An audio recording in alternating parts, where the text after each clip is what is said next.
Halo semuanya, saya akan menjelaskan tentang pengukuran, asesmen, dan evaluasi. Sebagai tugas mata kuliah evaluasi pembelajaran yang diampu oleh Ibu Herlina Mulyastuti, SPD, MPD. Assalamualaikum warahmatullahi wabarakatuh. Perkenalkan, nama saya Adinda Jingga Julisina dengan NIM 2406411000087 dari kelas 3C. Halo semuanya, pada kesempatan kali ini kita akan membahas topik yang sangat penting dalam dunia pendidikan, yaitu evaluasi, asesmen, dan pengukuran.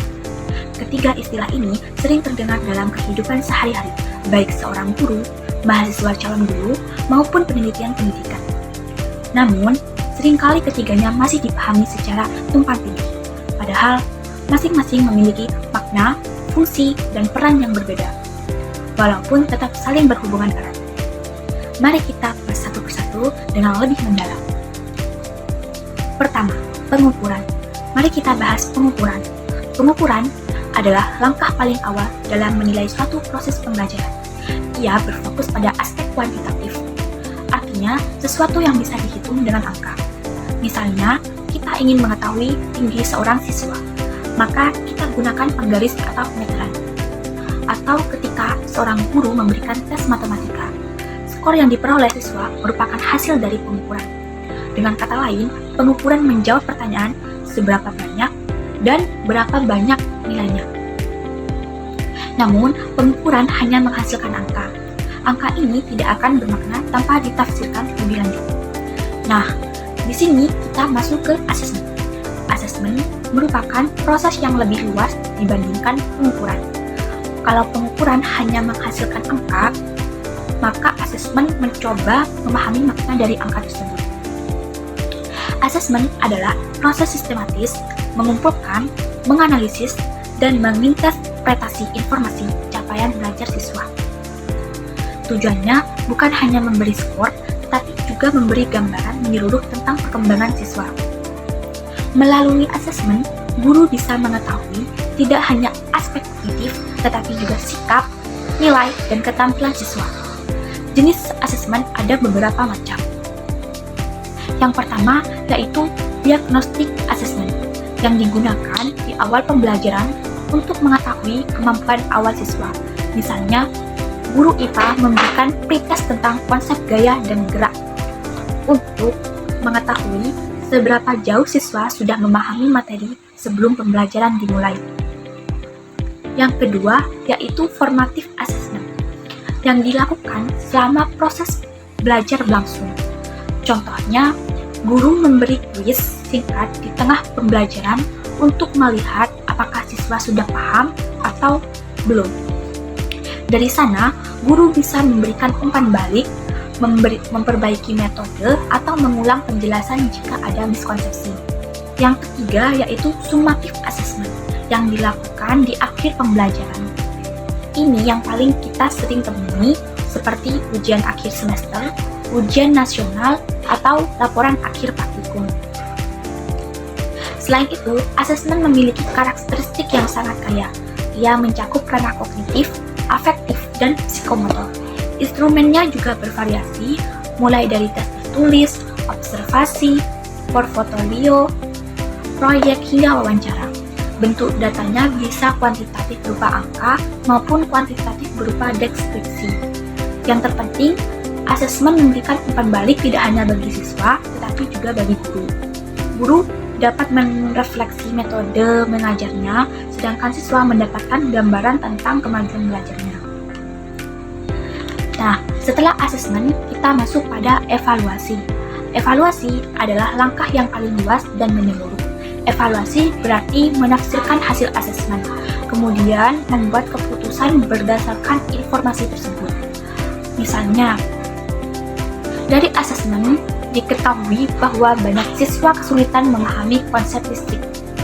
Maka, guru dapat memutuskan untuk mengubah metode, menambahkan media pembelajaran, atau mengadakan remedial. Evaluasi bahkan bisa mencakup 3 tingkat kebijakan. Misalnya, menilai apakah kurikulum yang diterapkan sudah sesuai dengan kebutuhan siswa, atau apakah metode inquiry-based learning efektif meningkatkan keterampilan berpikir kritis. Secara sederhana, hubungan ketiganya bisa dirangkum seperti pengukuran menghasilkan angka, asesmen menginterpretasi angka dan informasi lain, sedangkan evaluasi menggunakan hasil asesmen untuk mengambil keputusan. Jadi, urutan jelasnya yaitu pengukuran, asesmen, dan evaluasi. Sekarang, kita bahas lebih detail tentang tujuan evaluasi pembelajaran. Evaluasi dilakukan untuk menelusuri proses belajar siswa sesuai dengan rencana pelaksanaan pembelajaran. Guru bisa mengecek ketercapaian kompetensi, menemukan kelemahan siswa, sekaligus menyimpulkan tingkat penguasaan siswa. Ada 4 istilah penting, yaitu keeping track atau menelusuri proses belajar. Yang kedua, checking up atau mengecek ketercapaian kemampuan. Yang ketiga, finding out atau menemukan kesalahan dan kelemahan. Yang keempat, summing up atau menyimpulkan tingkat penguasaan siswa. Nah, evaluasi juga memberikan feedback yang sangat berharga untuk memperbaiki pembelajaran. Dari hasil evaluasi, guru bisa menentukan apakah seorang siswa layak naik kelas, lulus, atau perlu menempatkan khusus dalam kelompok belajar tertentu.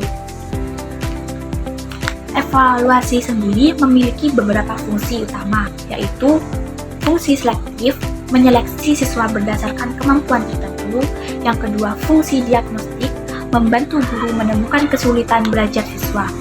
Yang ketiga, fungsi penempatan, menentukan posisi atau kelas yang sesuai dengan kemampuan. Yang keempat, fungsi sumatif, menilai pencapaian akhir, biasanya berupa nilai akhir-akhir semester. Yang kelima, fungsi formatif, memperbaiki proses pembelajaran yang sedang berlangsung. Yang keenam, fungsi motivasi, yaitu mendorong siswa untuk lebih giat belajar. Yang ketujuh, yaitu fungsi akuntabilitas yang menjadi bukti pertanggungjawaban guru kepada orang tua, sekolah, dan masyarakat.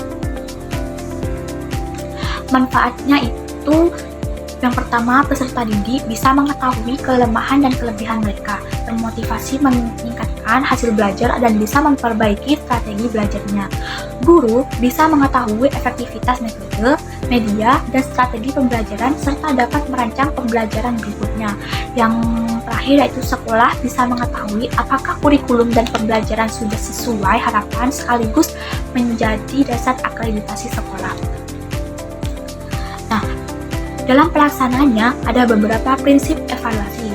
Yang pertama yaitu valid, yaitu benar-benar mengukur apa yang seharusnya diukur. Yang kedua, adil, tidak membeda-bedakan latar belakang siswa. Yang ketiga, objektif, bebas dari bias dan berdasarkan data. Yang keempat, berkesinambungan, dilakukan secara terencana dan terus-menerus. Yang kelima, menyeluruh, mencakup ranah kognitif, afektif, dan psikomotor. Yang keenam, terbuka dan akuntabel, bisa dipertanggungjawabkan. Yang ketujuh, bermakna, yaitu hasil evaluasi harus bisa ditindaklanjuti. Nah, jenis evaluasi pembelajaran ada 4. Yang pertama, formatif untuk memperbaiki proses pembelajaran. Yang kedua, sumatif untuk menilai hasil akhir pembelajaran. Yang ketiga, diagnostik untuk mendeteksi kesulitan atau kelemahan awal siswa. Yang keempat, penempatan untuk menentukan posisi atau level siswa. Nah, instrumen evaluasi itu dibagi menjadi 2. Yang pertama, tes dan non-tes. Tes bisa berupa soal pilihan ganda, esai, benar atau salah, menjodohkan, atau menjawab singkat.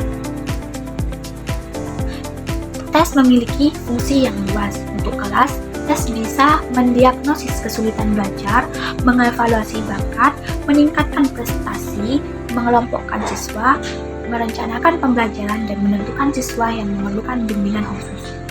Untuk bimbingan, tes membantu siswa menentukan pilihan jurusan, memberi arahan, dan memfasilitasi komunikasi dengan orang tua.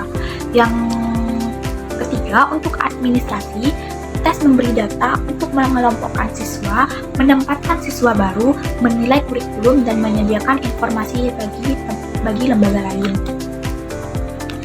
Langkah-langkah penyusunan tes yaitu menentukan tujuan tes, membatasi materi, merumuskan tujuan instruksional, serta serta membuat tabel spesifikasi indikator. Nah, untuk non-tes bisa melalui observasi, wawancara, angket, portofolio, dan studi kasus. Non-tes lebih menekankan pada aspek afektif dan psikomotor siswa. Dalam evaluasi, hasil belajar siswa dibagi menjadi 3 ranah, yaitu kognitif pengetahuan, afektif sikap dan nilai, psikomotor keterampilan. Ada 3 konsep asesmen. Yang pertama, asesmen as learning. Asesmen sebagai asesmen bagian dari proses belajar, misalnya siswa membuat jurnal refleksi. Yang kedua, asesmen for learning. Asesmen untuk membantu siswa belajar lebih baik dengan feedback dari guru. Yang ketiga, asesmen of learning untuk menilai capaian akhir siswa seperti ujian akhir semester. Nah, mari kita simpulkan, pengukuran, asesmen, dan evaluasi adalah 3 hal yang berbeda, tetapi saling terikat. Pengukuran menghasilkan angka, asesmen memberikan makna pada angka tersebut, dan evaluasi mengambil keputusan dari hasil asesmen. Tujuan akhirnya adalah meningkatkan kualitas pembelajaran, membantu siswa berkembang, dan mendukung guru serta sekolah mencapai kompetensi pendidikan yang diharapkan. Nah, demikian penjelasan yang sudah saya jelaskan tentang konsep asesmen, pengukuran, dan evaluasi. Kurang lebihnya saya mohon maaf dan terima kasih. Wassalamualaikum warahmatullahi wabarakatuh.